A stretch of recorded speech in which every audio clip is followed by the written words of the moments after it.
The Earnestly Speaking podcast is a show that is founded on free-flowing conversation and may at times venture into mature subjects. Listener discretion is advised. Yeah,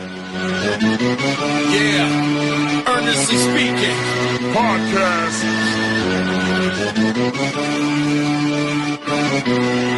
Let's get it. I'm a giant in New York, in Miami carry heat. So much more in store, my product can flood the street. Opinion Nation Godfather, CEO. Puff in the late 90s, gon' see me blow. Oh. Got my hustle on, no imitation of that.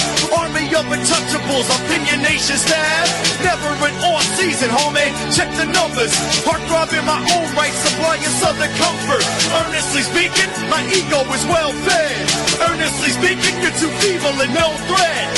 See, I'm like a hurricane, you're a mild breeze. Earnestly speaking, leaving Eli a dynasty. Shake!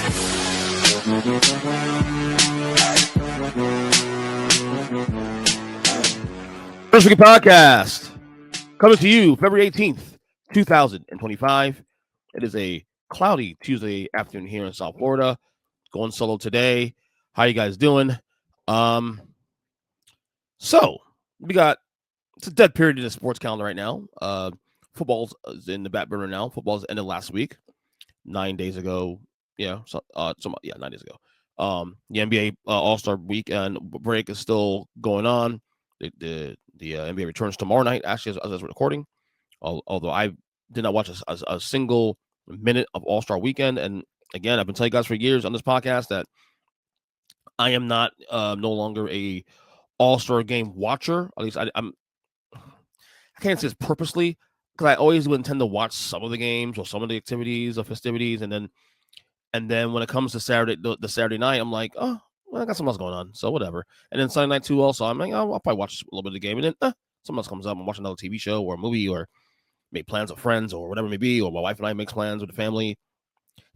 I just don't go out of my way to watch anymore, and it's a lot of it is the product. Obviously, yes, the product is a problem, and we've discussed this on the pod for years now, and we had a conversation with guests on this for years, and we know the issues, and it comes down to the players taking accountability and taking it somewhat seriously. We're not asking you guys to play balls to the wall defense and whatnot, but stop jacking up, half court shots every so often, and just take it somewhat seriously. Show some competition, But that's neither here or there. But the NBA does return tomorrow night.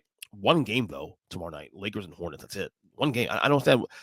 What's the point of coming back on a Wednesday if you're not gonna at least give you like multiple games? I don't see the point of that. But whatever. I don't do the schedules. My name's Adam Silver, and I don't approve that message. So, but having said that though, and I've said, coming into the season that my NBA, like, there's a sense for me anyway, and I'm a diehard, but I haven't felt energized about the season at all.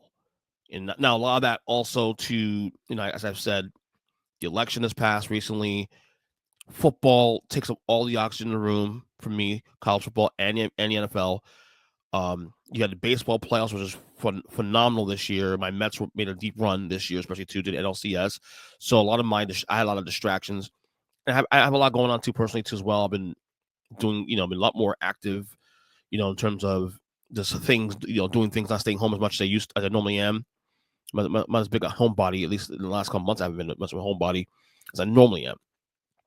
And then it took the trade deadline, the last week part of the trade deadline, all the big moves, and Luka being moved, and for AD, and then Jimmy Butler getting moved to Golden State, and all these other moves, Brandon Ingram going to Toronto, and I know I'm missing another one there somewhere.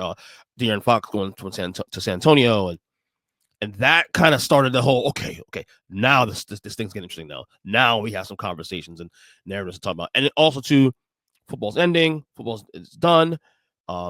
Basketball now has the lay of the land now from now until June, and now is where things really pick up.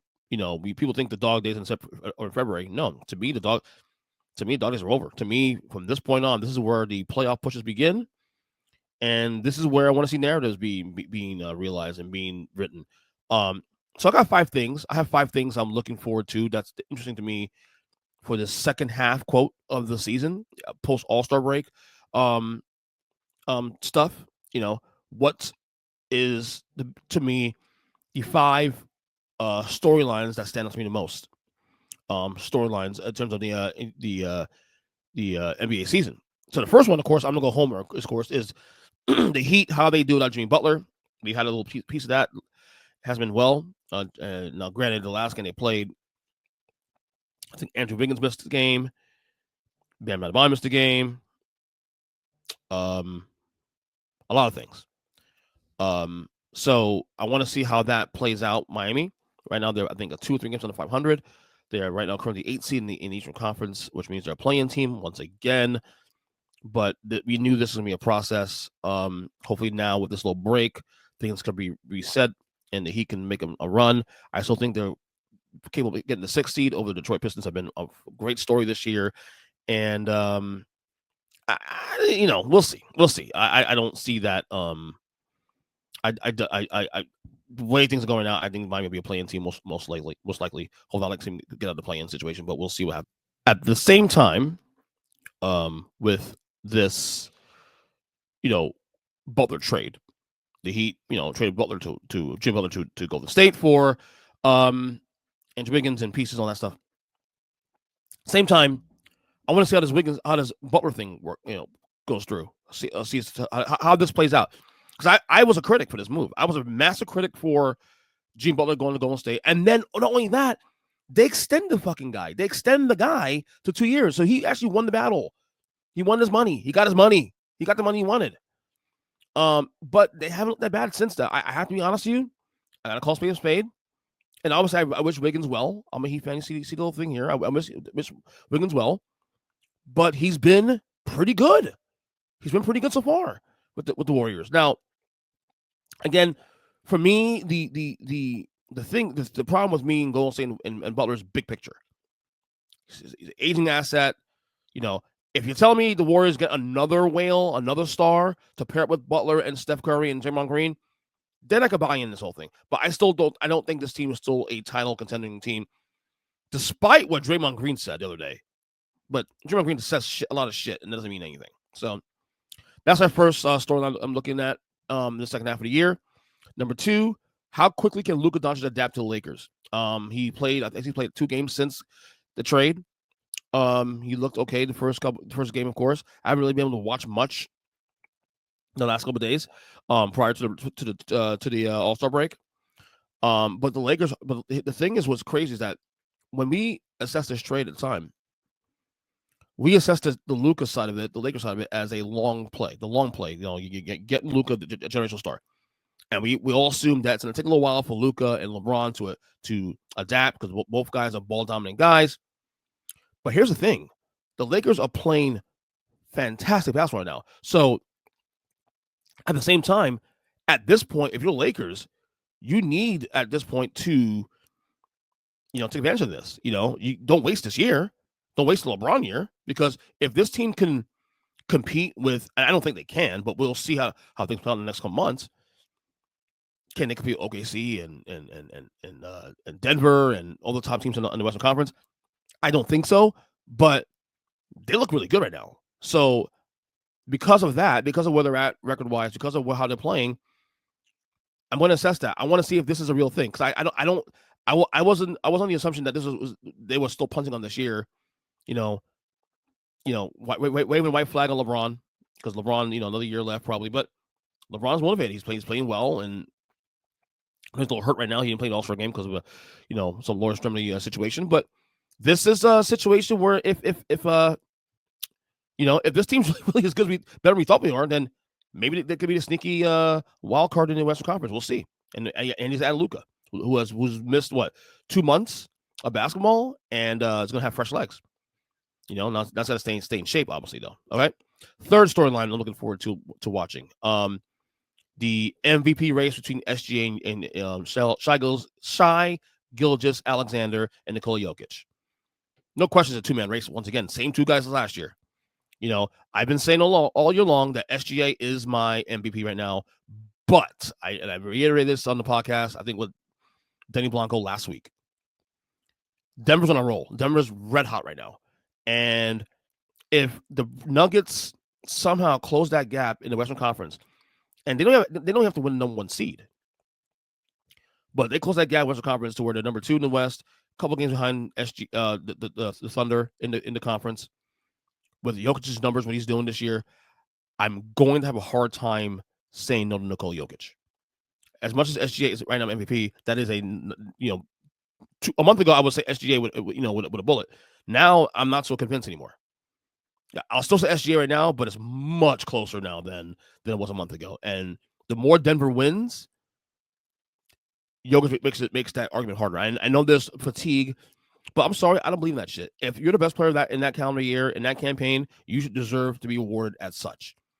Now, the one big thing SGA has as an advantage over Jokic right now is that the Thunder, for what they've done this year, without Chet Holmgren, who's missed pretty much the entire season, their second best player, and still dominating the Western Conference, that could be what puts SGA over the top again over Jokic because of that fact. Other than that, we may have a race to the finish here, especially if Denver he's playing the way they're playing.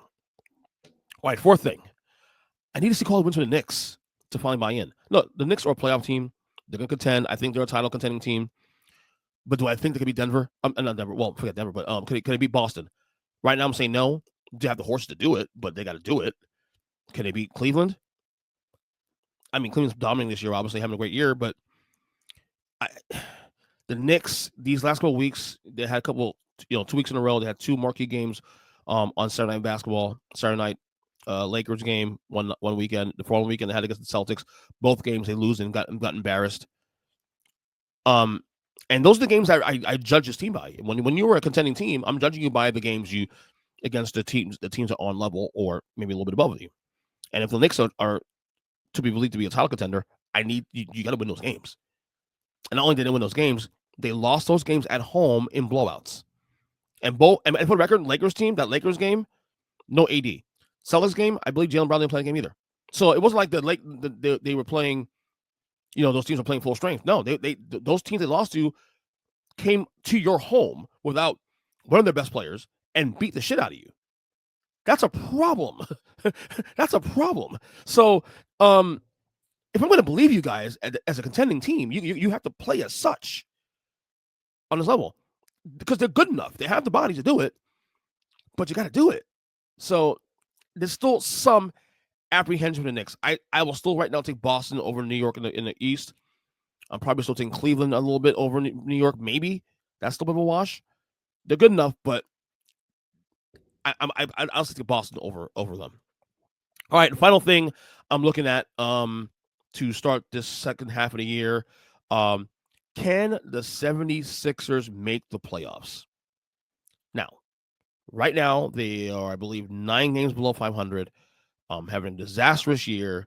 They are currently the 11th seed in the Eastern Conference. They are a game and a half out of the play-in situation. Joel Embiid has come back somewhat. He's missed a couple games. He's not playing back-to-backs. Paul George is not playing very well, and he's been hurt in and out of the lineup. Obviously, Tyrese Maxey was hurt earlier in the year. So there's some excuses why the Sixers are bad as they are. We had Matthew Melies on the podcast on Sunday. We discussed the Philadelphia 76ers and why this year, even with all their issues, they can't afford to waste this year. They can't afford to waste it. I think they'll get in the play-in. I think Chicago will be out at some point. They'll get in the play-in. And to refresh people's memories here for a second, Philadelphia was a play-in team last year. And they won the play-in against Miami and got to the playoffs before ultimately losing to New York in the first round of the playoffs. Because of where they're at in terms of these contracts as a team, Paul George not getting younger. Joel Embiid, while 30 years old, is, is breaking down day after day. He's not playing back-to-backs. He's getting hurt every so often. They've invested so much money into this core of Embiid and Paul George and Maxey. They can't afford wasting years here. So, and here's the thing. They get into the play-in, they can get a break or two. Look what happened to the Miami Heat a couple years ago. They were 5 minutes of missing the playoffs entirely. Get into the playoffs, maybe in Chicago, in the elimination play-in game, and then they made a run to the finals. So Philadelphia has to stay with this. They can't afford to waste this year because Joel Embiid is year to year at this point. Oh shit! At this point, he's probably game to game, the way things are going. And we know how good he is because when he came, his first game back after 2 months out, a month out, however long it was, triple double. So it's not that Joel Embiid's not good. We know he's good. He's very good. It's just that he's got to stay on the court to continue getting those praises, and that's not happening. And then Paul George, of course, too, also because he's healthy. So my last thing I'm really focused on is, can Philadelphia make a run to the playoffs and make things happen? Because I still think if they're healthy, they're still pretty dangerous from game to game. But again, that's all about health. So anyway, that's definitely NBA.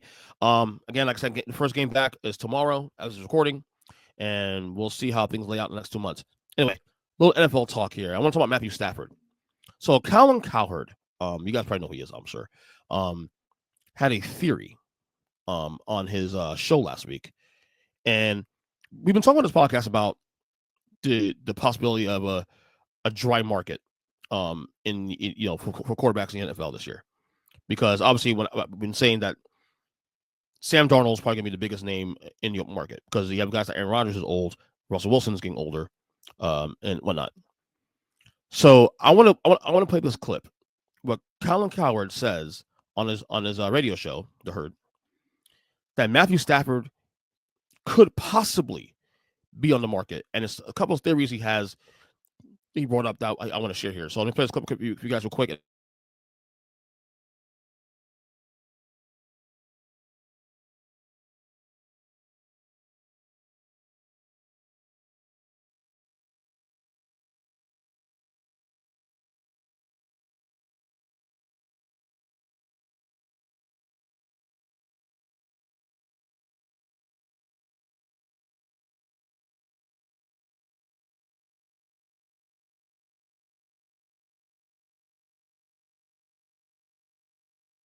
I think I got it.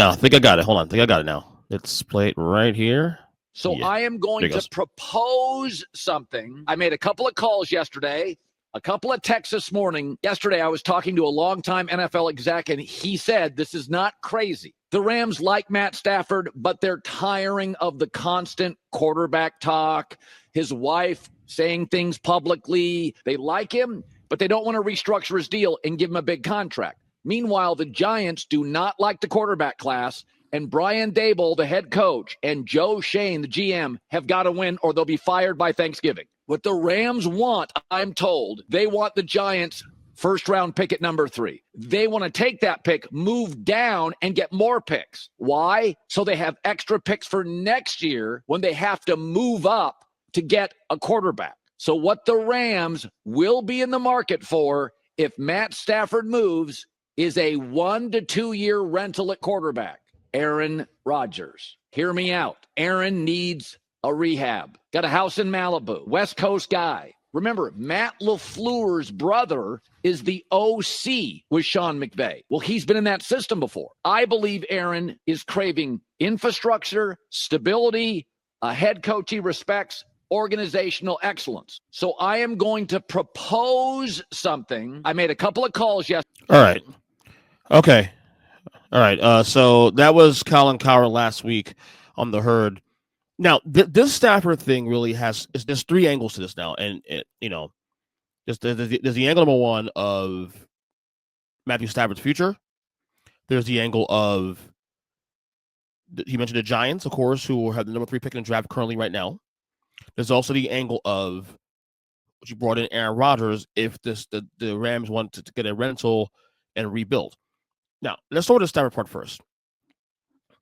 I'm kind of shocked. First off, so my prediction before the year started was that Stafford would likely retire after the season. Before the year started, I had said that retirement's on the table. He had mentioned there been some rumblings that he was, considered retiring at one point. He came back this year, had a really good year. Obviously, the Rams made it to the second round of the playoffs. It's stunning the Rams would actually want to pivot off of him if this is true, considering that going to next year, I think the Rams are one of the most interesting teams next season. Like we discussed we had Kyle on the podcast, Student Game Report, the last one we did then the year, and we would talk about teams in the NFC, why the Eagles are likely to get into the Super Bowl next year is because the NFC is so wide open outside of Philadelphia. Like the second team, like who's challenging the Eagles? And Detroit's might be a little worse next year. That's going to be bad, but it'll be a little worse next year because they lost both the coordinators. The Packers are in flux a little bit. They're still good, but in flux a little bit. Minnesota won't be as good as they were last year. Let's put that to bed real quick. San Francisco is probably in a rebuild. They got to pay Brock Purdy very soon, most likely this year. So there's an opening. The Rams, what they showed this year when all their guys were healthy toward the end of the year, after a 1-4 start, win a division, win a playoff game, were the only team of the four in the playoffs to even give the Eagles remotely a challenge. And if that game was not played in the conditions it was, maybe to win that game. So I'm really curious why the Rams would even consider moving on to Stafford. Look, I don't believe report number one. Okay. If anything, Stafford retires before he gets moved from the Rams. Rams move him. Okay. Now, the Giants angle. I love Matthew Stafford. I said on this show, I did a TikTok video back in December, or during the playoffs. I can't remember what it was. That when we were discussing the top quarterbacks in the league, I had said that you had your lock four: the Mahomes, Burrow, Allen, and Lamar Jackson. Nearly everyone agrees that those are your four best quarterbacks in the league. And I was saying that the number 5 spot is wide open. It can go to anyone. You can consider Jalen Hurts. You can consider Justin Herbert, although I disagree with that. I had said that Matthew Stafford, by the way he was playing toward the end of the year into the playoffs, was a top 5 quarterback in the league, or certainly close to a top 5 quarterback in the league. Okay, and I have not pivoted off of that. Now I think Jane Daniels, what he did this year in Washington, certainly warrants conversation. Okay, so on one hand, the Rams do this and get rid of him. You're saying to yourself we're building for the future, but I think your team right now, based on what we saw, might be good enough to compete to go to the Super Bowl next year with Stafford a quarterback. Yeah, you don't want to extend him because obviously there's a lot of money there, and he may retire, and that part I get. See, this is where now they're in the point now. They're at the point now where Tom Brady was, and at the end of his Patriots career. But the difference was he was winning Super Bowls year after year after year, and certainly getting there year after year after year after year. But the Giants can't afford to shortcut anymore. I know the Brian Daboll, Joe Shane get the pass this year because of the decisions that ownership made, that John Mara made, and he was the one that made a decision to pay Daniel Jones, which then, of course, screwed up the very next year. Saquon Barkley's money to stay in New York, obviously. Okay, I know Joe Shane gets a lot of bad rap for that, but that was a John Mara issue. That was a John Mara issue. John Mara created that issue. So they got Daboll and Shane now get a 1-year reprieve as a result. Okay. I love Stafford as a New York Giants fan. I do. But it is not wise to trade that pick, for a guy that may retire this year, may retire next year, versus using that pick for a guy that you either getting a quarterback in either mostly Shedeur Sanders, or if he doesn't fall through the cracks, or a Travis Hunter or Abdul Carter. Okay. That pick is too valuable. The Giants' issues the Giants' issues right now, there's so many at this point that it's not worth giving up that pick. You need to rebuild for the future moving forward. Even with the idea that if you shortcut this for Stafford to save their jobs, I do think if you get the quarterback, and as long as you show progress, they'll have their jobs. If they get Shedeur Sanders in the third pick, for example, and the Giants go 7-10 next year, I think their jobs are safe because that's progress, okay? But they got to stay the course. The Giants have got to stay the course. So Matthew Stafford should be off the board. In the case of Aaron Rodgers, unless Aaron Rodgers only makes sense if indeed Stafford does get traded or retires, okay? Which I don't see happening necessarily this year in the immediate. Furthermore, Aaron Rodgers at this point now, his stock is dead. I said all year long, Aaron Rodgers had 2 choices most likely. The Jets return. He returns to the Jets, which apparently Apparently, according to reports, he begged for the job back, and they told him, "Nah, we good, fam." He asked for his job. He said, "Nah, we good, fam. Get the fuck out of here, bro." He's that bad. He's that toxic now. And I love Aaron Rodgers. I think he's close to retiring. The only team I think that would make sense for Aaron Rodgers, and this is also if this team has the gumption to do it, first off, is the Steelers. And that will depend on the culture and if Mike Tomlin could take. Now, I think Mike Tomlin could do it because Mike Tomlin has done it before with other divas. So why not now? Why not now? He's done with Antonio Brown. And granted, it has not worked to championships, but he's kept that somewhat together. But Aaron Rodgers, if he wants to play football, he knows now he has to buck up or shut up. Okay, there aren't many options for Aaron Rodgers, even in a dry market.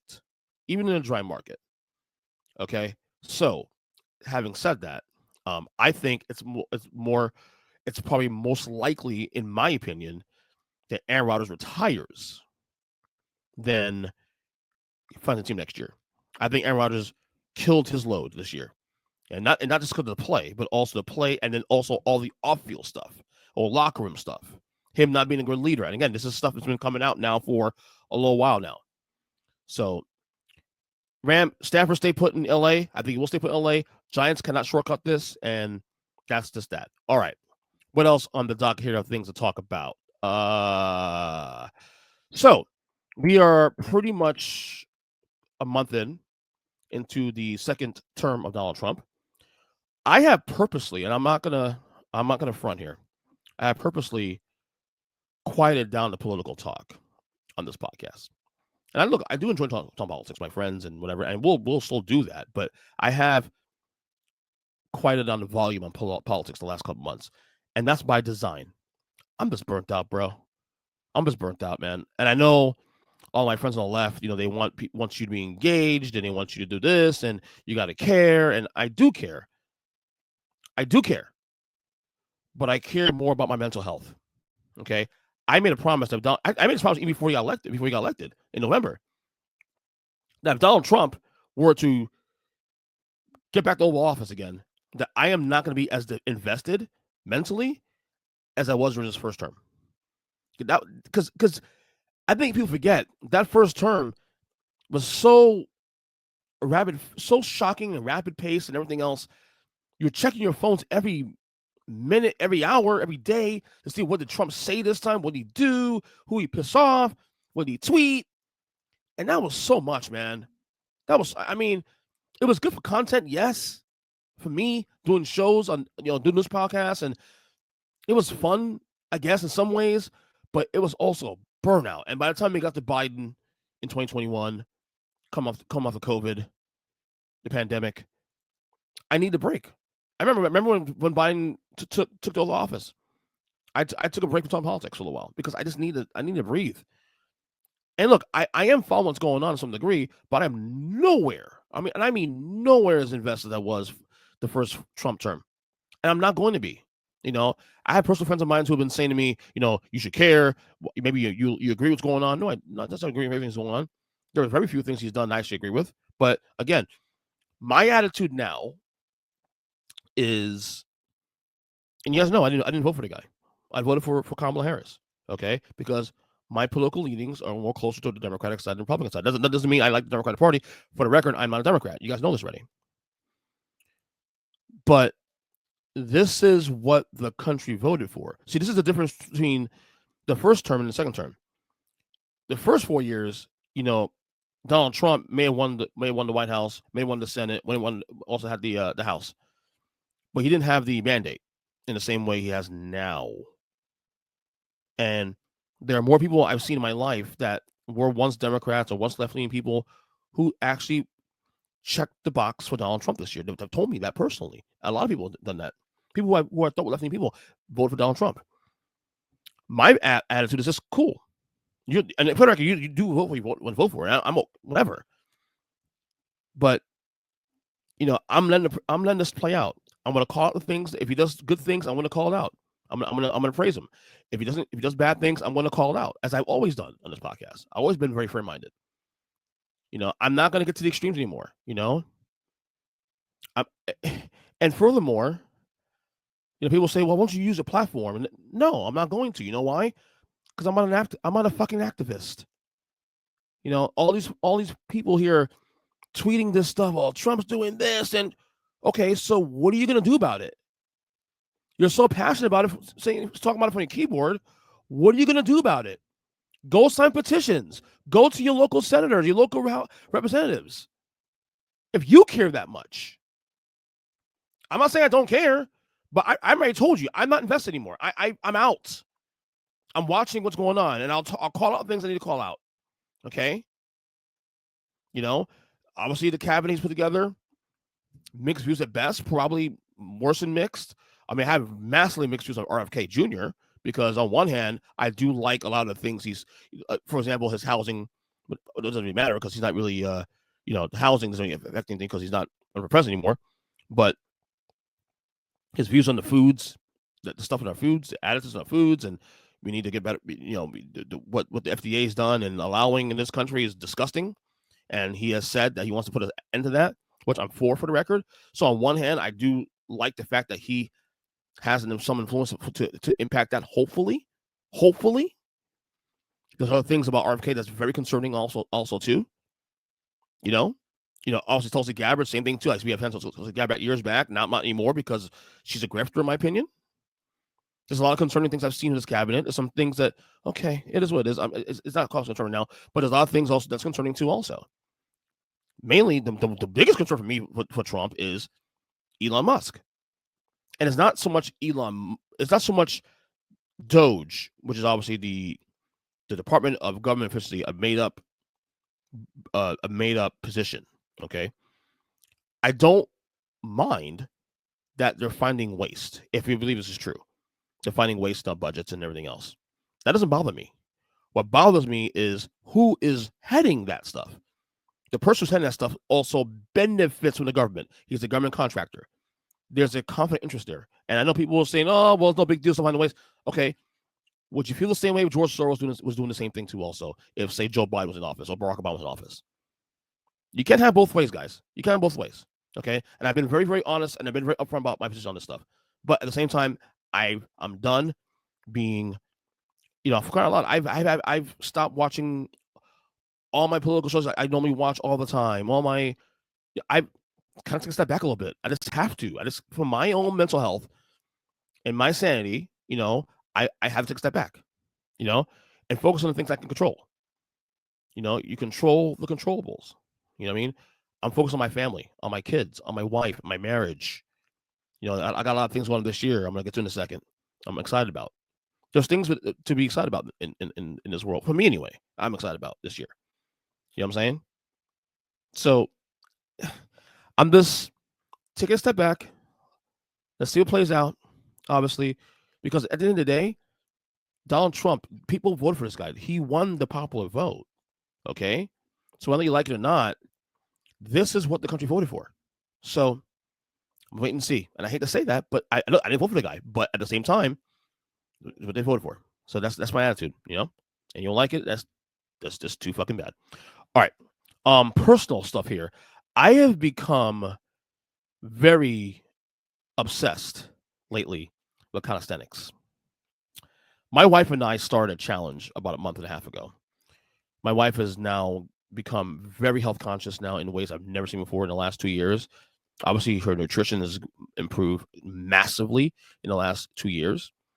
But now she's taking another step forward now and adding to her better health, a better worldview, and taking care of herself.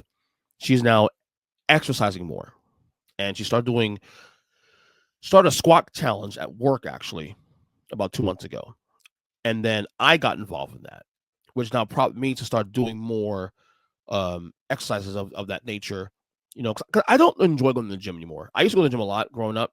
In my 20s, I used to be a gym rat at one point with weights and this and that. And then some point or another, I just didn't enjoy it. I hate the process of going to the gym. It ended up being a chore.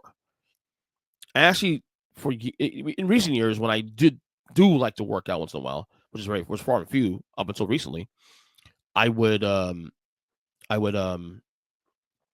rather do like Taekwondo or aerobics or do do yoga or Pilates and do things and use my body itself as resistance. Because actually, I've been told it's much healthier to do that way. So my wife started doing a squat challenge, and I started a squat challenge. She started doing it at work. She would do an upwards of 100 at max at one point, 200 squats a day. So I started doing it with her. So when we started doing this challenge, I was doing for her and I to compete with each other. Her and I are very competitive people. We would do 200 squats a day for a little while, and then of course that's excessive in my opinion, by anybody's opinion rather. But we do it because it was competition, and we're seeing results now. Especially on her end, she's seen a lot of results. And now I'm doing between 50 and 100. I'm pacing myself, but doing squats open the door for other things now. Now I'm doing planks a day. I try to do 5 1-minute planks a day. I do push-ups now, tail push-ups.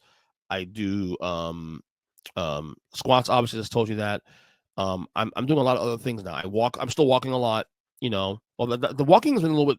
It's weird because like the walking, I have been as active as I used to be, but I still walk as much as I can. But the thing with the squats was different is that I don't just do one session. What we do is that, and I'm learning this and doing some research, that apparently if you do 10 squats every hour for an 8-hour span, it's more effective to your blood sugar, regulating your blood sugar, than walking, I think 2 miles. I think was the number they said. So what we do during the day is that I'll do like 10 squats. I'll do 10 squats or maybe 20. Sometimes I'm feeling frisky, then I'll wait an hour or 2 hours, whatever, do another 10, 20 later down the road. So I space it out. So what happens is your body is getting that energy and getting that effect throughout the day. Instead of having one like session where you're doing like 1,500 in one spot, you spread it out course of the entire day, which is more effective, to be honest with you, which I'm now reading. And this is what I've been doing now. So I become obsessed with calisthenics now. Like I said, planking, push-ups, squats, you name it. I enjoy it. I really enjoyed it. And yeah. So her and I have been really, again, we're making personal changes in our lives now. And that's one of the things we've been doing. Now you remember before Trump took office last month, TikTok had actually gotten banned and then returned literally like 12 hours later. So I've been really using TikTok a lot for the last year or so. Really, I was never a big TikTok guy until recently, and I started, even the last couple months, I started really picking up some more content on TikTok. So what happened recently, I lost TikTok on my phone. What happened was that I lost access because when TikTok got brought back by executive order by Donald Trump, what happened though was that at the time, it was taken off the Apple Store, out of the Apple Store, too. You can have access to it. I had deleted it temporarily because I wanted to clear space off my phone because I had like 30-some gigabytes of material I wanted to clear off. So I had taken off my phone to clear it off and then put it back on again. I didn't know that at the time, that I couldn't get it back. So for the last 2 weeks, or 3 weeks rather, I wasn't able to access my TikTok account or get an app. So I stopped using TikTok for a couple weeks as a result. Now I found out just randomly yesterday that it is returned to the Apple Store, which I obviously re-downloaded immediately when I saw that, and so I'm back to using TikTok again.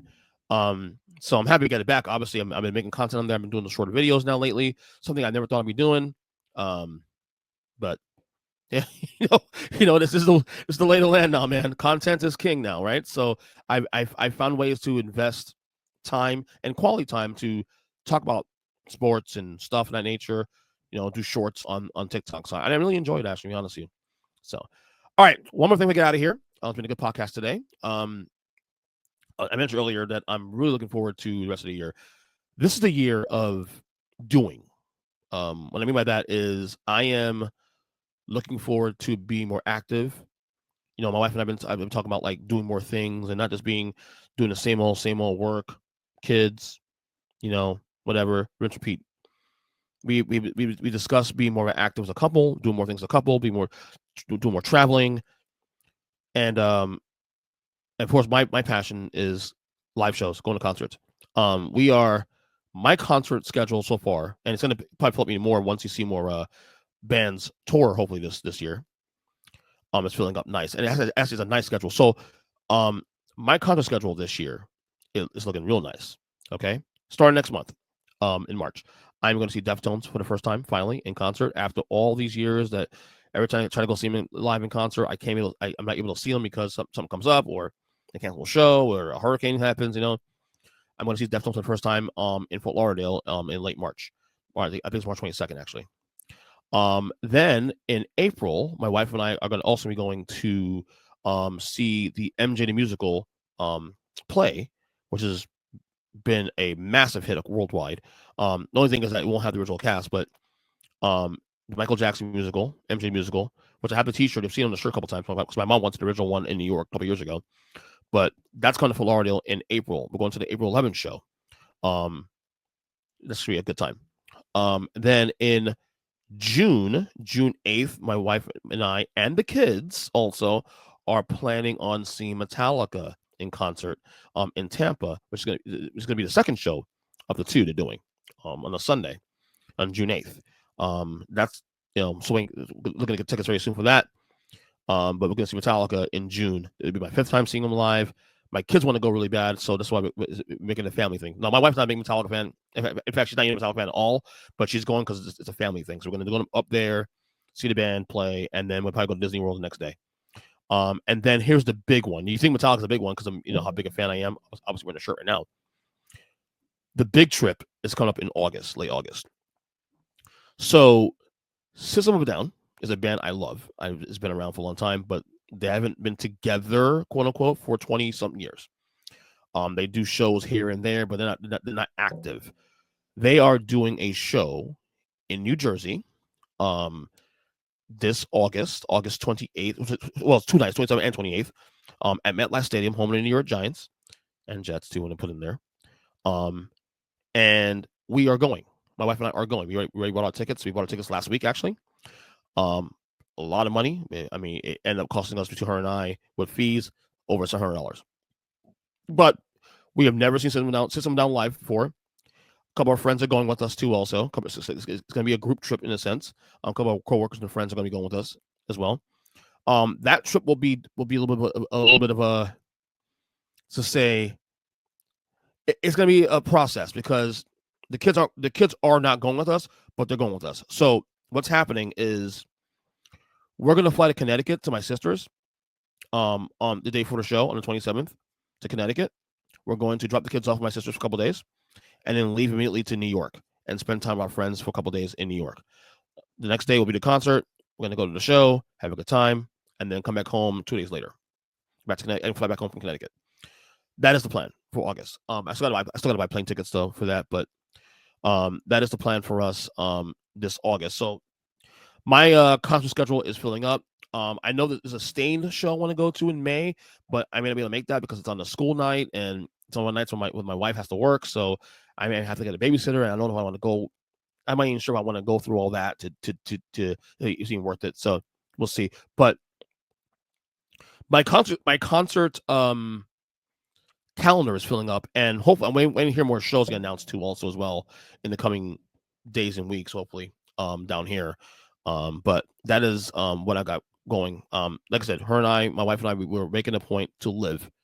I'm gonna live. I'm 44. I'm turning 45 in May. It's more. Life is more than just work, the kids, and then whatever. And honestly, it's been crazy because we've been pretty active here at home, not just with taking care of ourselves and wellness and stuff, but we've also been very active in general. We've been going out a lot. I thought during the holidays, obviously the holidays you go out and see family and friends and do all that. We figured, okay, after the holidays, things will slow down. That's not slow down at all. We've been still pretty active. She's going, I'm also doing a Disney trip with my friends, a guys trip in early March. So I'm looking forward to that. So I got a lot going on this year, man. I'm very happy about it. I'm happy that I'm in a space now where I just want to be active, happy, and just live life, man. That's where I'm at. Sometimes it's okay to take a step back and with certain things, with Trump and politics and whatnot, even things that are bothersome. But I'm in a point now in my life I'm embracing the positives, embracing, just living. And because look, we're not promising a day, man. I can die tomorrow. I can die tonight. I can die, later in the year. I can die years from now. I mean, just want to live. I just want to live. So that is my priority for 2025. And for that will do it here on the podcast. Dated once again, February 18th, 2025. I am on Twitter, formerly Twitter, at EJChristen7. I am on Blue Sky as well for the same name, EJChristen7 on Blue Sky. Ernest Christian on Threads, which I'm really enjoying Threads lately as of late anyway. And Facebook, you name it. Of course, most importantly, guys, YouTube at youtube.com/Ernest Christian. We are approaching 400 subscribers. Please, guys, if you know anybody, share this with a friend. And other than that, we will talk soon. Love you guys. Enjoy the rest of your week. Although we got some other shows coming up this week, I'm not surprised for you guys. Hopefully tomorrow night on the podcast. We're actually hopefully recording a 2000s album draft tomorrow night. So until then, we'll talk to you guys soon and see ya.